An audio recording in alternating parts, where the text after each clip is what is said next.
We all know that making healthier choices can make a big difference in how we feel as we get older. But when we start looking at what we've been eating and what we've been doing for the last 50 years, it doesn't really seem so simple after all. And that's what we're going to be talking about today. When you start learning all the things that are so toxic and that we need to change, everything feels really urgent and you want to do it all right now. And we don't have to do that because we can't start running around and trying to replace everything all at once. So today I want to give you some of the questions that I use to kind of help me navigate everything. One of the first things I ask is, what am I using most often? Because what am I eating the most, drinking the most, breathing the most, wearing the most, washing, all the things? Because some things don't deserve that priority attention. And then I think, what matters to me the most right now? Because what might matter to me may not be your priority right now. So that's just kind of the way I think about it. Like, what's important to me right now? And then what can I realistically change? Like, what fits my budget? What can I actually get a hold of? Can I actually easily access something? So, and then when I actually maybe decide on something, maybe a cleaning supply or a shampoo, I think, how is this actually working for me? Is it actually doing what I want it to do? And then here's a big one that can make a huge difference. Is this something that I need to change right now, or can it wait? Because when you start hearing that everything you're using is toxic, not healthy, it starts feeling really urgent and you want to change all the things at once. So we're just going to take a deep breath and we're going to run through these questions and we're going to do a little bit at a time. If you're new here, my name's Loanna and I'm a retired licensed esthetician. And over the last several years, I've been transitioning to a more natural lifestyle. And I say more natural because I'm still learning, I'm still making changes, and it is a work in progress. We've been eating the same things for decades. We use certain products. Lotions are supposed to feel a certain way, shampoo is supposed to lather a certain way, clean is supposed to smell a certain way. And those expectations are kind of embedded in us. We have done these same things for years. And it's not just me. As I've noticed with family and friends, there's just certain things that it's a little bit harder to get over. Well, ingredients have changed. I mean, like potato chips. It used to be like 3 ingredients in potato chips. It wasn't that big a deal when we ate the potato chips. And now it's 438 ingredients in potato chips. Potato chips aren't the same. Our products aren't the same. Our cleaning products aren't the same. It's frustrating and it's overwhelming. I did start with food and a few little things, skincare and some food. But one thing that was really important to me was water. And that probably would be a really good place to start. But like I said earlier, that's where you pick your priorities. And that was a priority for me because of the water that we have now. It may be different for you with what water you have access to. But for me, we started with the small water filter. We started with something that was within our budget and that was easy for us to get. And then over time, there were some issues with that.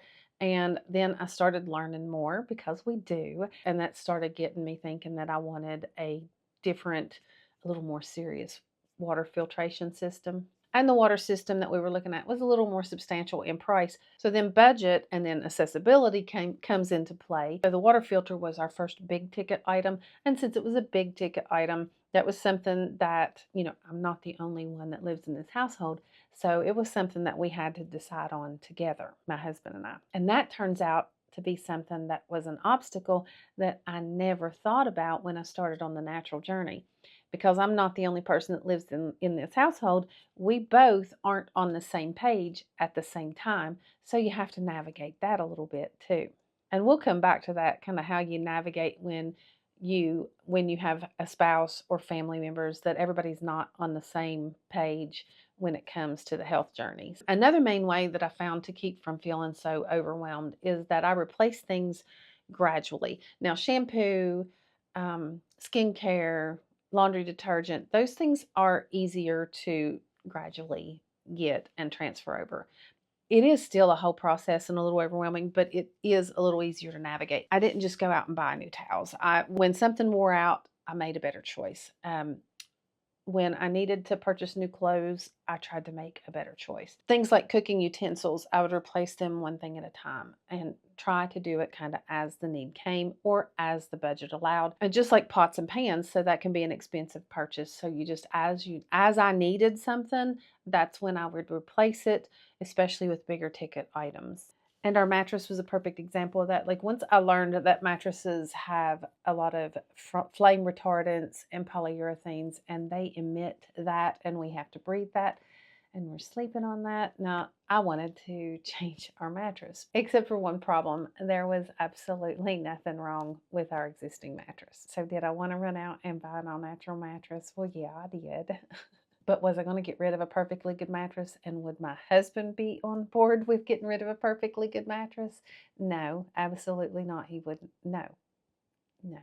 So in the meantime, I made better choices. I bought new sheets and new blankets and the stuff that our bodies were touching every night. Y'all, not kidding. I was walking down the steps thinking, I would really like to get a new mattress. It was just a fleeting thought.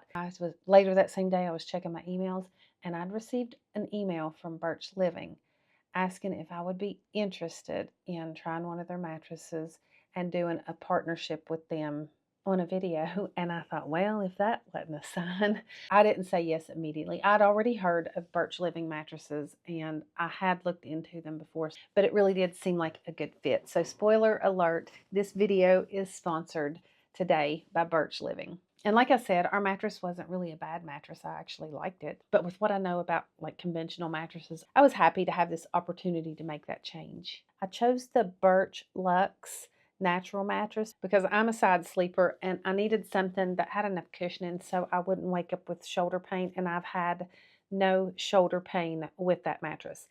But what interested me the most was that it was made from organic cotton, natural wool, and natural latex. And yes, latex is natural. It sounds like something yucky and synthetic, but it comes from a rubber tree. The Birch Living mattress also is fiberglass free and it has no polyurethane foams. I also chose their Eco Cool option because sleeping cool is so important to me. I thought our old mattress slept pretty cool until I slept on the Birch mattress. That's when I realized it wasn't keeping me as cool as I thought it was. But sleeping hot on the Birch mattress has not been an issue at all.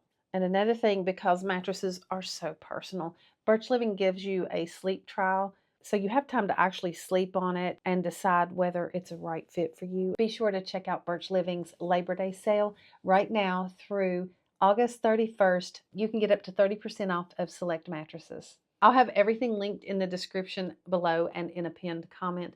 And if you do me a favor, if you do make a purchase, if you would mention my channel in the post-purchase survey, I'd really appreciate that. I'd like to say thank you to Birch Living for sponsoring this video. Now let's get back to something that I mentioned earlier. And I said earlier that you may not be the only one living in your household. Apparently, everybody living in my household at first didn't get the memo that I wanted to live an all-natural lifestyle. Actually, my husband, because he's been through this with me for really off and on for 30 years in some way, but every time I mention that I'm going to do something different, he says, "Oh no, we're not going to start eating weird again, are we?"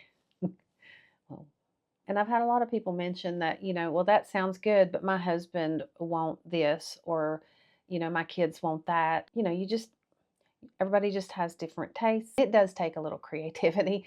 That is probably something for a whole other video. So I just tried to make as many changes to the things that were affecting just me personally.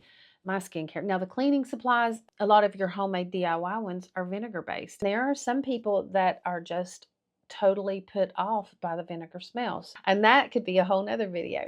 I personally started with skincare and probably cleaning supplies and some food choices. That's where I started. So that is something you have to consider. I just changed the things that were decisions that directly affected me. You'd be surprised at how well they come around. My husband is almost on the same page as me, and that's big. And family is one thing that can make this a lot more complicated than you anticipated it being. But there are really ways around that. It can be done. Some cases just may be tougher than others. Another one of the things, and this I think is a little more of It's not just an over 50 thing, but I'm kind of was set in my ways. We do have an expectation of how something should feel and smell. Most of your fragrances, any fragrance, sometimes if it just says natural fragrance, there's a lot of hidden issues with those fragrances, a lot of endocrine disruptors with fertility and hormones. Now, we may think, well, I don't have to worry about that right now. I get it, but we still have hormones, and really they're a little bit out of whack right now. So if it's affecting those hormones, it would be affecting our hormones as well. The fragrances are just a huge issue. That's a tough one for some of us to overcome. It is. And I've run into issues with cleaning products.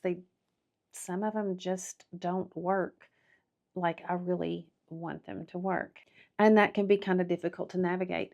And I've just discovered that there's ways that I'm going to work around that. Another big complication that I found, other than just trying to navigate through all the toxic ingredients, one thing that I found is, you can't just Google what is a good natural shampoo. What is a good natural cleaner? What is a good natural skincare? Because then all you get hit with is a bunch of articles and advertisements.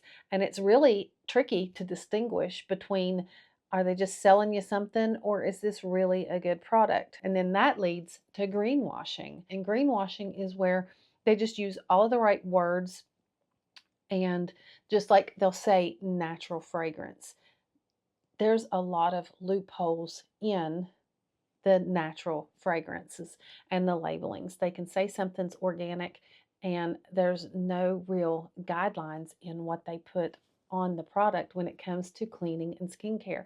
They can just get really smart with that marketing, and you'll be buying something thinking you're buying something great, and you end up paying more for it just to find that it's still toxic.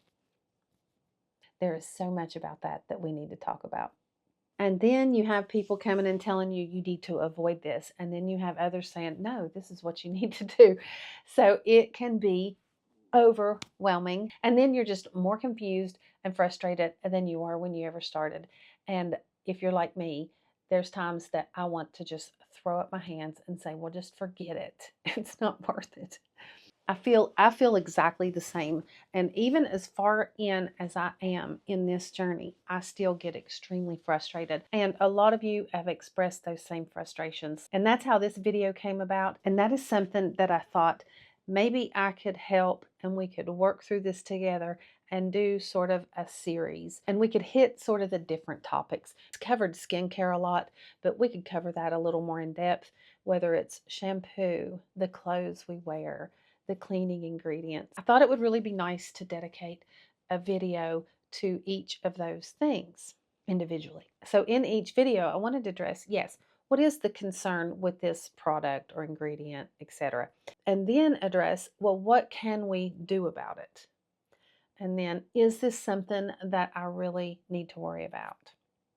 I just want to help you kind of navigate all those decisions real practically. So instead of giving you a big giant list of things to do or not do or stay away from, I want to talk about why. We'll talk about alternatives, and we'll talk about what to do when the alternatives don't work. And well, they might work for some people, but they might not for others. And that's where we can share with each other. I think that would be really cool. We have the best community here. Sorry. We can talk about accessibility. Where can we get some of the best stuff? We can talk about how to navigate some of the family issues. We can talk about products that do and don't do what they claim. We can talk about some of the products that claim to be good and look good, but they're hiding yucky ingredients. We can also talk about maybe just making the best choice we can and not having to do everything just right. That's probably a lot of what we'll talk about. The main thing that I would like for us to get out of it is to know how to make decisions for ourselves and feel good about it. I want to help you navigate these decisions, and maybe you can help me too. And then we can feel like we're just making a really good informed decision without being so overwhelmed. I think we can do it. So spoiler alert again, this is the first video to kick off a series. So I would really love to hear from you guys. Many of you have already given me some great ideas of where we could start, but I want you to let me know in the comments, what are some things that you've tried to change that just didn't work out for you? What are some things you'd like to change? What are some of the things that turned out to be harder than you expected? Was it cost? Was it finding the alternative? Was it finding something that actually worked? Good. Or maybe it's information that you don't know if you can trust. But that's what we're doing here. And if that is something you're interested in, I would ask you to hit the subscribe button. And there's a little notification bell down under the video that lets YouTube know that you want to be notified every time I upload a video so you won't miss out on anything. So let's get this started. Y'all let me know in the comments. And I thank you all so much for hanging out with me. Here's a couple videos that YouTube thinks that you would like.